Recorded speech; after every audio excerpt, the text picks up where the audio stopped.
first, let me say, I am not a Shakespeare scholar. We've had some wonderful talks given before our Shakespeare studies by scholars like perhaps Professor Peter Medine, who is here with us, and I find that very intimidating. The scholars bring a point of view that is so helpful as we approach the plays. In this case, I come to you as a theater maker, actor, director, designer. Come on in. Shakespeare the poet and playwright is a colleague of the scholars. Shakespeare the actor and theater maker is a colleague of mine. I also want to thank Jerry James for his fascinating essay on William Shakespeare.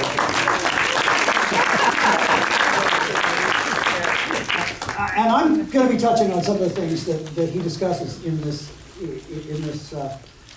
essay. It's actually very helpful for this talk. Now, I'd like to ask, who here has seen a production of Love's Labour's Lost?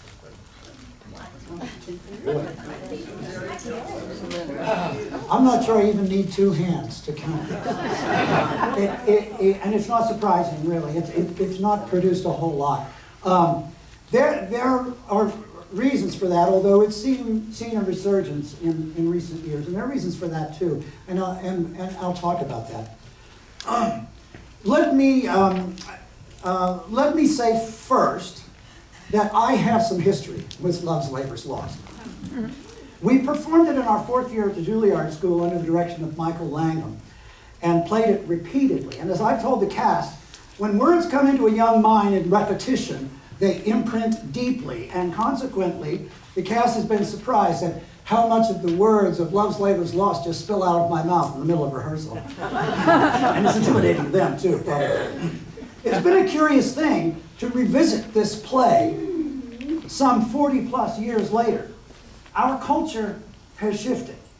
And this cast are not boomers. They're Gen X and millennials. And what we feel comfortable saying to one another today, and our sexual politics in particular, would not apply to the world of 1982. And vice versa. That's actually been quite an adventure. These folks are teaching me a lot, and it's delightful to approach this play in a new era, in a new culture, and I'm having a ball. Now, I intend to start by focusing on the world of Shakespeare and then move on to the man himself, discuss the play and its synopsis, and then how it shows Shakespeare's poetic devices and themes. Then I'll mention confronting Shakespeare in the context of contemporary storytelling and acting styles. And finally, we have a scene from the play that we have prepared for you. So, to begin with, just a general reminder, the early modern period of the English language is often thought to be a kind of wild west of language and literature. Although there were plenty of writers in the late 16th and early 17th century London with a comprehensive higher education, much of it in Latin and Greek, the English language itself, its printing and production, was young and tended to be fairly loose in its conventions by today's standards. Proper English had not yet been fully formed, and hence, a figure like Shakespeare, with only a provincial grammar school education and personally lush and creative gifts, was free to roam the garden of language, often simply making up words with only an occasional Robert Greene around to take him to task for drifting afoul of some notion of literary standards. You'll see this in Jerry's essay. In his day, William Shakespeare was not particularly regarded as a man of high letters and literature. Playwriting was mere popular entertainment. Come on in. Not a highly regarded literary profession. It is remarkable that we see him now as a flagship of English letters. And perhaps no one would be more surprised at that than Shakespeare himself, since he seemed to show very little regard for his legacy, and after all, he didn't own the works in the first place. His theater company did. A posthumous thank you, then, to Hemmings and Condell, two of Shakespeare's colleagues who published, 7 years after the author's death, the first folio of his collected works, which is quite likely the only reason we meet here today and discuss any of William Shakespeare's work. So, in the year 1586, or 1587, thereabouts, a young man of 22 years of age, or thereabouts, appeared in London and betook himself to the stage. Within 3 years, he'd begun a furious career of creative composition. Soon after, between the ages of about 28 and 32, the span of 4 years, William Shakespeare wrote Richard III, The Comedy of Errors, Titus Andronicus, The Taming of the Shrew, Two Gentlemen of Verona, Love's Labour's Lost, Romeo and Juliet, Richard II, and A Midsummer Night's Dream. 4 years. The imaginative and lyrical fertility of this period of his life is astonishing, though the pace was no slower in ensuing years. By the way, this is as best we can tell. Most of what we know about Shakespeare, the years that I reported to you, are gleaned from evidence that we have. His life is not well recorded at all. Love's Labour's Lost then falls in this early period of Shakespeare's writing, and the young playwright includes a great deal of highly topical aspects of Elizabethan politics and popular culture. A kind of ornamental Saturday Night Live, perhaps. The young writer seems to be vying for attention. But despite the skill exhibited in the play, its topical nature made it date itself rapidly, and it fell out of production for a couple of centuries thereafter. The play has its charms, however, and with careful cutting and energetic performance, it comes to life. Now, the synopsis. Love's Labour's Lost takes place in Navarre, a historic principality astride the Pyrenees between France and Spain. Convinced that it will make them wise and immortally famous, the King of Navarre and 3 companions, Berune, Dumaine, and Longueville, vowed to a term of 3 years study, fasting, and absolutely no contact with women. Berune points out some reservations about their ability to live up to this vow, but he joins them nevertheless. He then reminds the king of the impending diplomatic visit of the Princess of France, which will make a strict observance of their vow impossible. The scene is interrupted by the arrival of Constable Dull and a clown named Costard, and a letter from Don Armado, who was a fantastic Spaniard in attendance at the court of Navarre. Armado's letter is read aloud, revealing that Costard has been apprehended in a tryst with the dairymaid Jacquinetta against the strict edicts of the kingdom. The king passes a light sentence of fasting on Costard. In the next scene, we see Don Armado himself and his page Moth. Armado confesses to his own love for Jacquinetta. Dull arrives with Costard, who is put in the custody of Armado. We see already that the Puritan edicts of the kingdom are straining at the seams. As Costard says, I do confess much of the hearing of it, the edict, and restrictions, that's it right there, but little of the marking of it. By the way, we're not going to have a test on this. Well, I know we're throwing a lot of names at you, and you'll have a hard time keeping track of them here, but they'll come back to you when you see the play.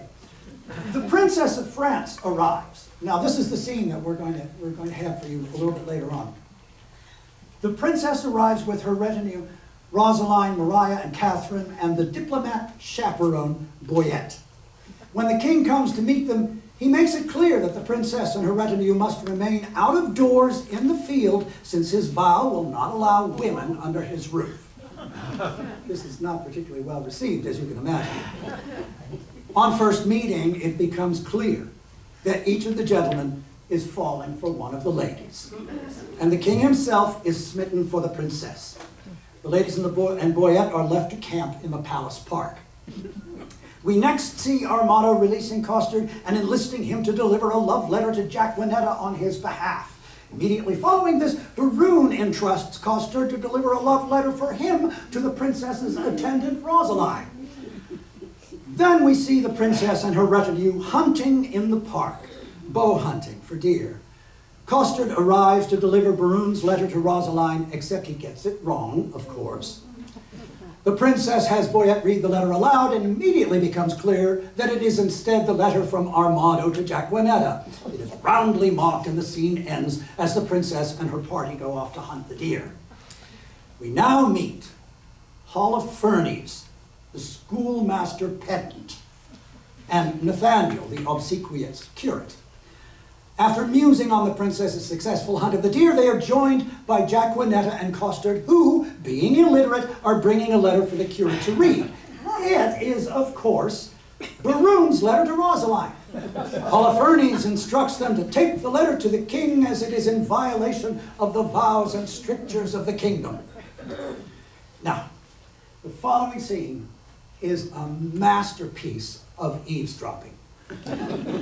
Berowne comes on stage alone, expresses his despondence over his love for Rosaline and his oath forsworn. He withdraws and overhears the king, who enters alone and wistfully reads his own verse to the princess.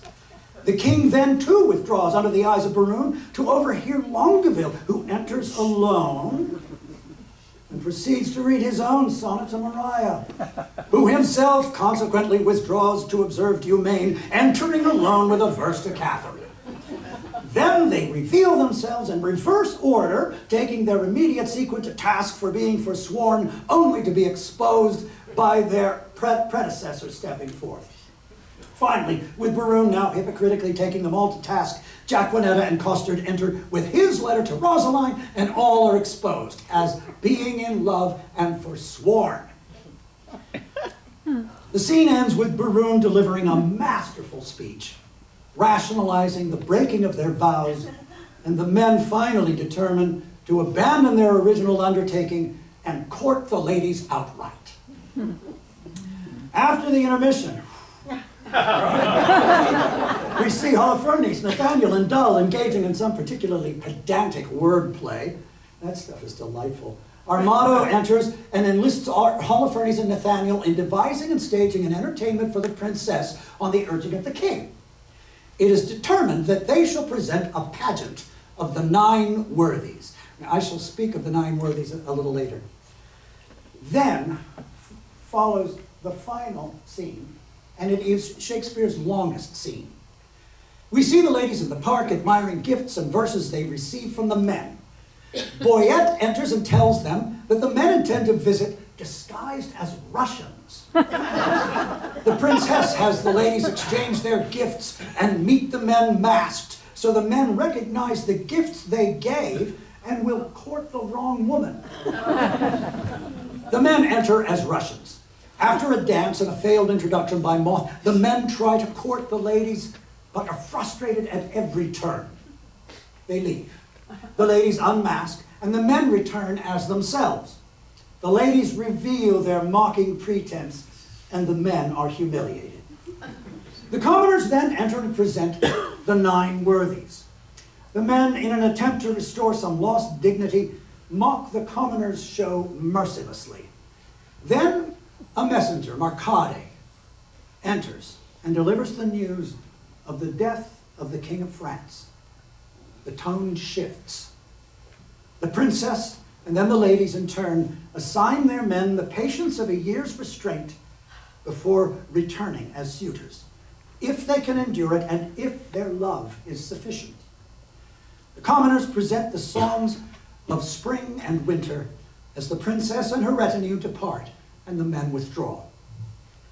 Now, I realize I may have given you too much detail in this synopsis. The central plot of Love's Labour's Lost is actually remarkably simple, and this is what you need to know.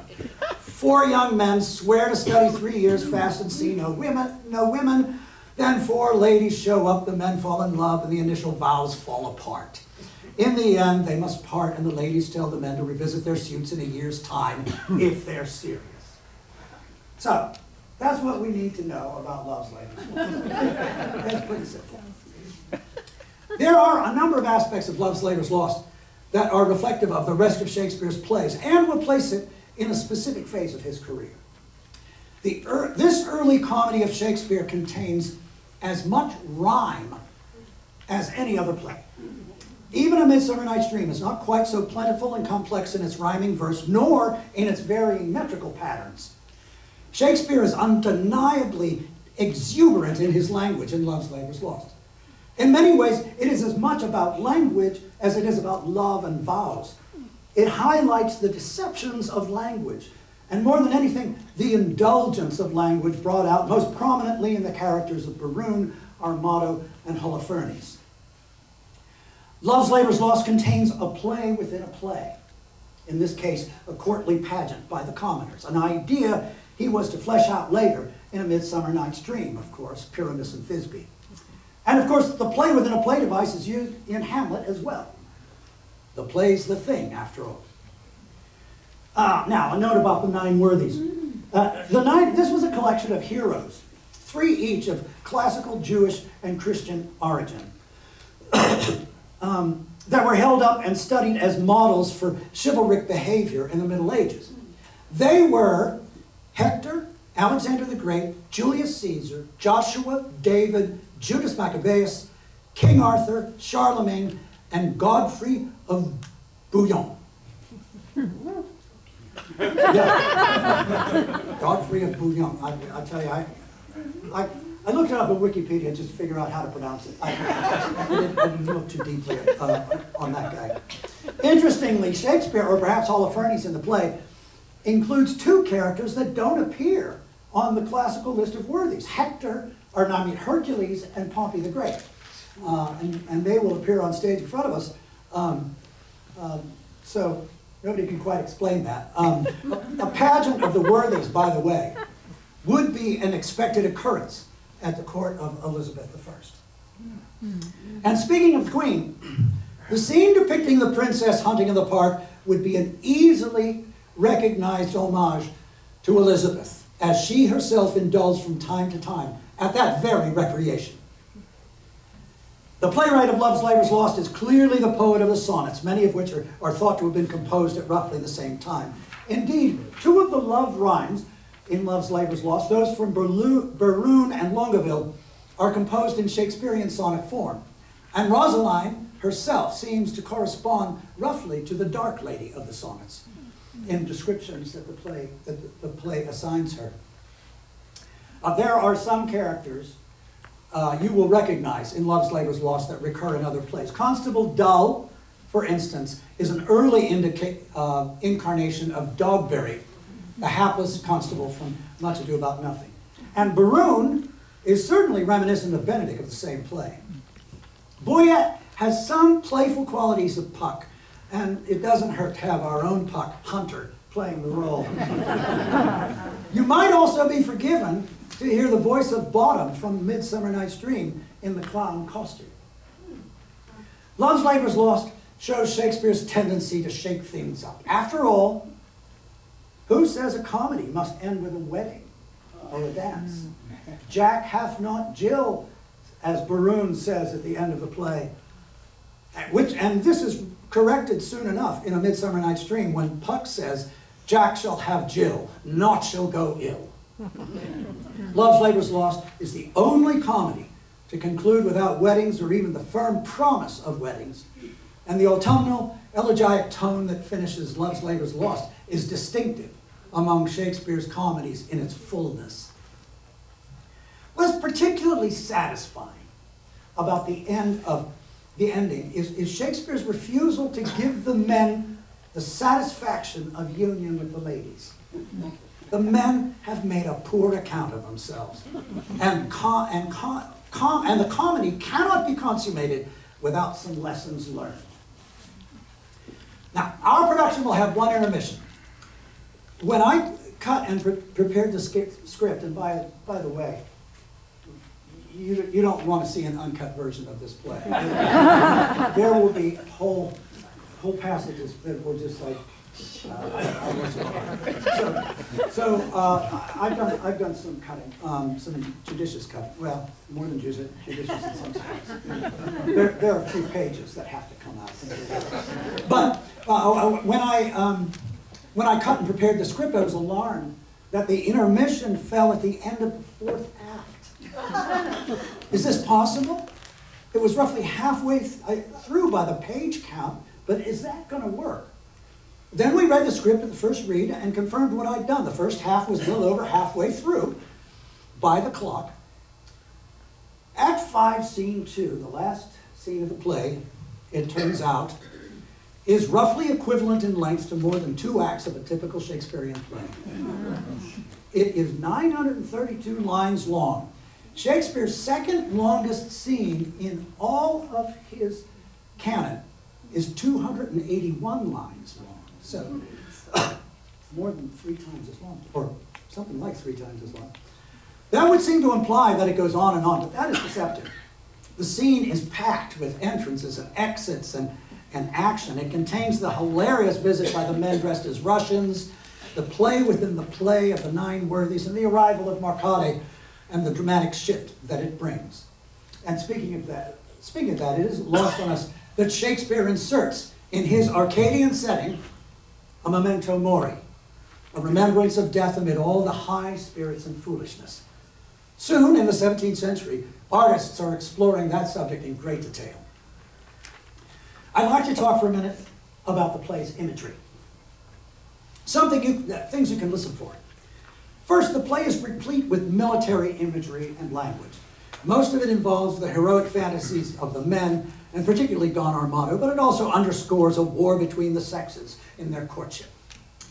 In Boyette's warning to the ladies that the men will visit disguised, he says, "Prepare, madam, prepare. Arm, wenches, arm. Encounters mounted are against your peace. Love doth approach disguised. Armed in arguments, you'll be surprised. Muster your wits. Stand on your own defense, or hide your heads like cowards and fly hence." And in the king's opening speech, he says, "Therefore, brave conquerors, for so you are, that war against your own affections and the huge army of the world's desires." So Shakespeare's really approaching a lot of military imagery in this particular play. Poetic attention is also directed to the qualities of eyes. More than the window to the soul, the eye is the seat of passion and attraction. The poet from time to time makes use of an ancient mystical idea that the mechanism of sight itself was a beam sent out by the eye rather than the reverse. Boyette describes the king's response to his first meeting of the princess. "Why, all his behaviors did make there retire to the court of his eye, peeping thorough desire. His tongue, all impatient to speak and not see, did stumble with haste in his eyesight to be. All senses to that sense did make their repair, to feel only looking on fairest of fair." By the way, years ago, I played Boyette. And thankfully, Hunter is bulletproof enough not to let that intimidate him at all.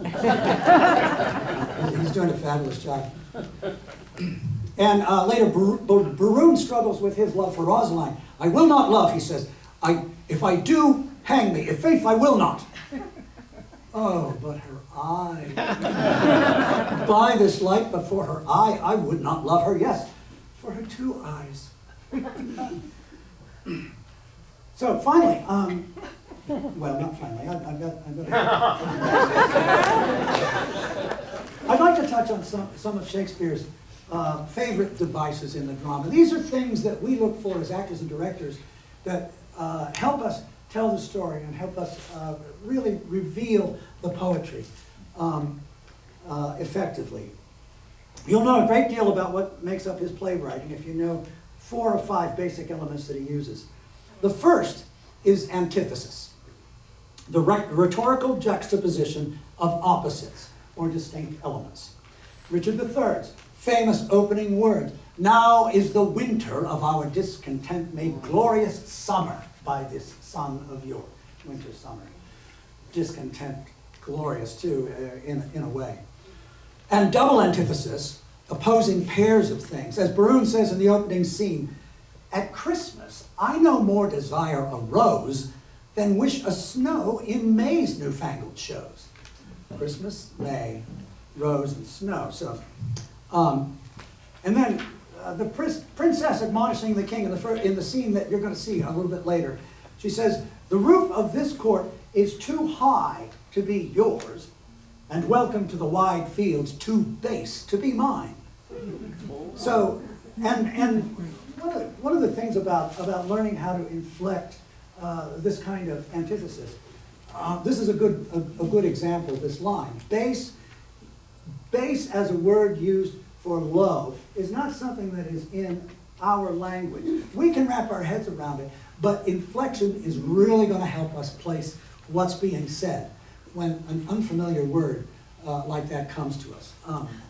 So there's no need to cut that line just because base is not in our modern discussion, if we can inflect it properly. Now, related to rhetorical antithesis is dramatic contrast. Shakespeare frequently shifts gears in dynamics, tempo, and emotional tone to a dramatic effect. The comic snake dealer's hijinks before Cleopatra's suicide. The wry grave digger's comic turn before the burial of Ophelia. And in Love's Labour's Lost, the wild, high-spirited duel of Armado and Costard broken by the entrance of Arcadia and the news of the king's death. This is a stunning dramatic turn in what had been a very light and buoyant evening. One of Shakespeare's most entertaining devices, I love this one, is having his audience in on things that the characters are not. Happens all the time. Claudius is planning Hamlet's murder, which the melancholy Dane and his mother Gertrude are unaware of, but you, the audience, are in on the scheme. Iago is framing Desdemona. You, the audience, are the only other people in the room who know about it. We always know more than the characters, and this idea comes to its comic madcap zenith in eavesdropping scenes. We've seen this in the last two seasons in both The Midsummer Night's Dream and Twelfth Night. But Shakespeare pursued it first with wild abandon in Love's Labour's Lost, a layered eavesdropping scene that almost looks like a response to a barroom challenge. With every new character entering, we know more than him and the others that preceded him. Shakespeare puts us in the in crowd, and it's very satisfying to be a part of that. Throughout his writing, by the way, Shakespeare continually returns to a theme of the world of people versus the world of nature. We have seen this vividly in As You Like It and A Midsummer Night's Dream, where unworkable circumstances are established in the town at the beginning of the play, which are then, moving outdoors, reconciled in the natural setting. In the case of the two prior plays, forests are our source of reconciling magic. In the case of Love's Labour's Lost, we come to our senses in a setting more resembling Arcadia, that is, the park outside the castle. I'd like to speculate that the setting of the Globe Theatre under the afternoon sky makes the outdoor natural settings more imaginatively available and hence more comfortable for the play's resolution. And you can see this duality here in our set design. Now, something about the contemporary actor and audience. Styles of art, and no doubt performance, have certainly changed drastically since the days of Shakespeare. I would speculate that if we saw an actual performance of a Shakespeare play with the original cast in its time and place, we would judge their acting as silly and naive at first glance. After a while, though, the King's Men would be giving us a real lesson. These days, we will, from time to time, confront elements from Shakespeare's narrative which brings to our minds concerns of 21st century actors brought up in the contemporary world. A modern actor is trained to look for a variety of things in the backstory of his character and the environment and narrative of the play that are of no concern to Shakespeare and his audience. I'm not sure that Richard Burbage, Shakespeare's leading actor, would understand, much less care for, half of what Stanislavski and his traditions teach the modern actor. These more contemporary acting techniques grow out of 19th century realism and its descendants. Hence, some questions, though helpful to the actor, are irrelevant to Shakespeare's plays. Something that always takes getting used to, for example, is the environment. Shakespeare only cares about the specific setting insofar as it has a bearing on the events of the scene. Otherwise, it's another part of the castle, another part of the forest, somewhere out in the heath, some street in town. It's what's going on between and or within his characters that is the most important. There's a kind of voyeurism built into our present tradition of realism. We look in on characters that are unaware of us. There's a fixed, impenetrable, invisible fourth wall that's been established in the last 150 years of storytelling and entertainment. This is nearly universal in film and television. In Shakespeare's theater, and in his comedies in particular, the narrative takes place with the audience in the room. You're part of the game. We talk to you and share with you. We may behave as if you're not there for a while, probably because that's what you, the 21st century audience, are comfortable with. But we definitely will, from time to time, turn and talk to you. Even sit next to you if there's an empty seat. It takes some getting used to for a contemporary actor and audience. And it's a feature of Shakespeare's theater that is intoxicating and delightful. Because of it, Shakespeare's theater tends to be more readily immediate and alive. Now, to our scene. Here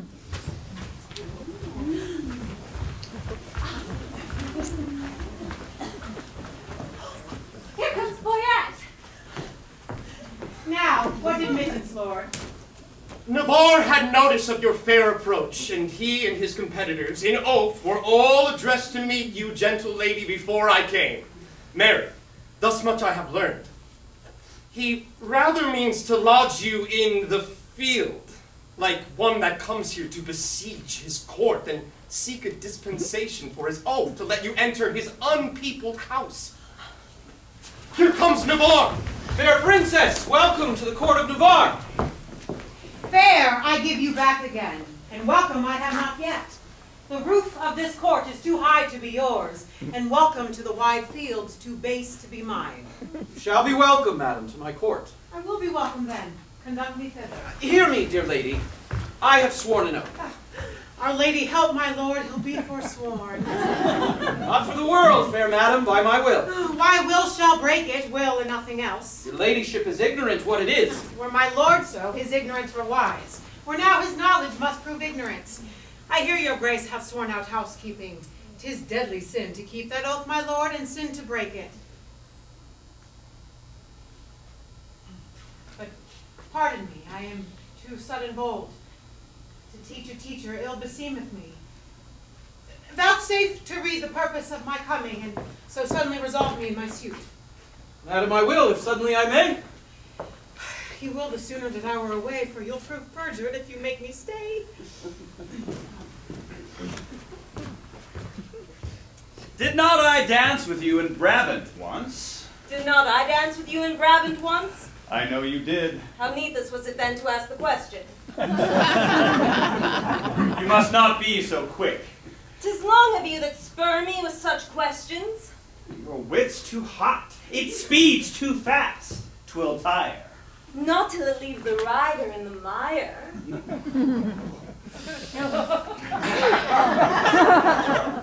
What time of day? The hour that fools should ask. Now fair befall your mask. Fair fall the face it covers. And send you many lovers. Amen, so you be none.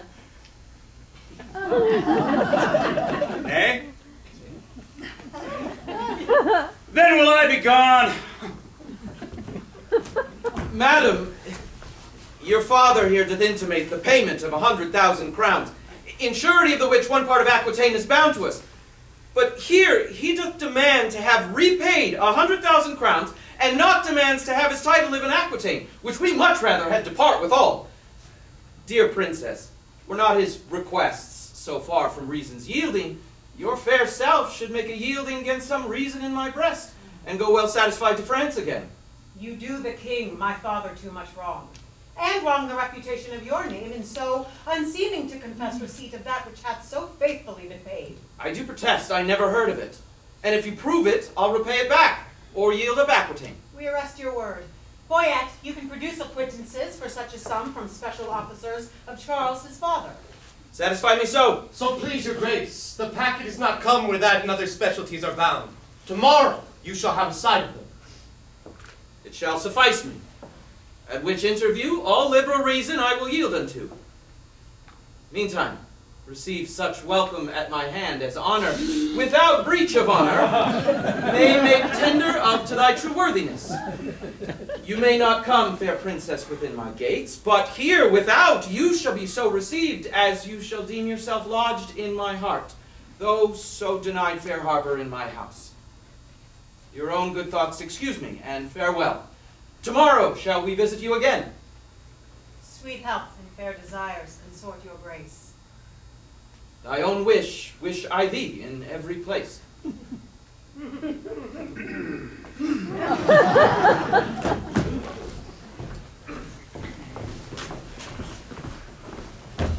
Lady, I do commend you to my own heart. Pray you do my commendations. I would be glad to see it. I would you heard it groan. Is the fool sick?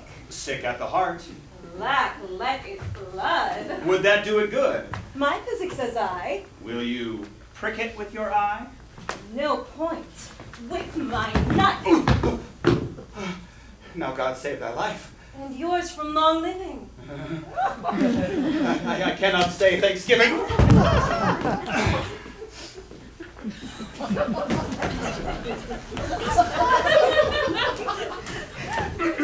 Sir, I pray you a word. What lady is that saying? Oh, the heir of Alençon. Catherine, her name. A gallant lady, monsieur. Fare you well. I beseech you a word. What is she on the right? Oh, a lady sometimes, and you saw her in the light. Pray you, sir, whose daughter?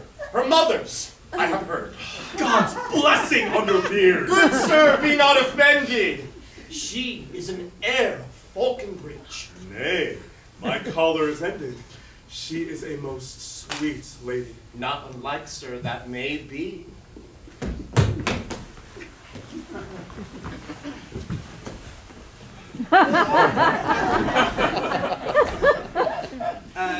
What's her name in the red? Rosaline, it is said. Is she wedded or no? To her will, sir, or so. You are welcome, sir. Adieu. Oh, farewell to me, sir, and welcome to you.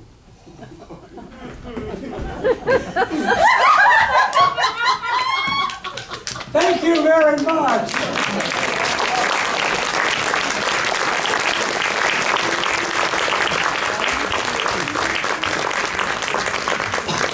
Well, that's all we have for you this afternoon. Do we have any questions or any thoughts?